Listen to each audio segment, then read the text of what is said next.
pre-primary schools have been subjected to a lot of academic work, which is not right.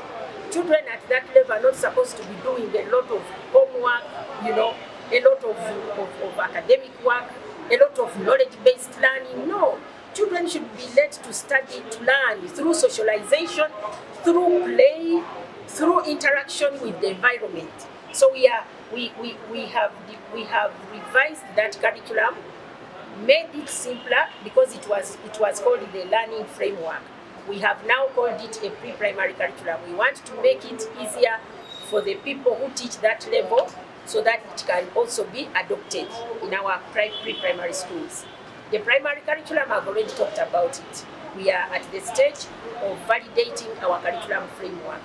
Then we already reviewed our O-level curriculum, you know that.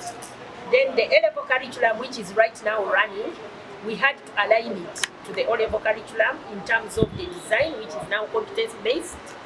We also had to look at the pedagogies, that is the methods of teaching, to focus more on learner-centeredness, where the teacher is more of a facilitator, but also to introduce project-based learning and also problem-solving.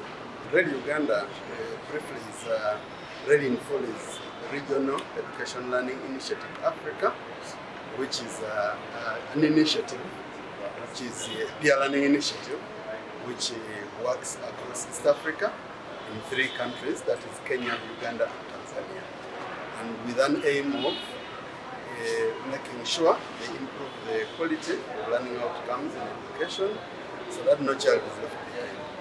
So for me, I believe when we bring together civil society organizations like this, it is going to help us achieve one of our objectives of innovations, because for us as RED, we are a peer learning organization. We don't work alone, but we work with different organizations. So when we come and bring the different organizations like Kukuza on board, Kukuza is basically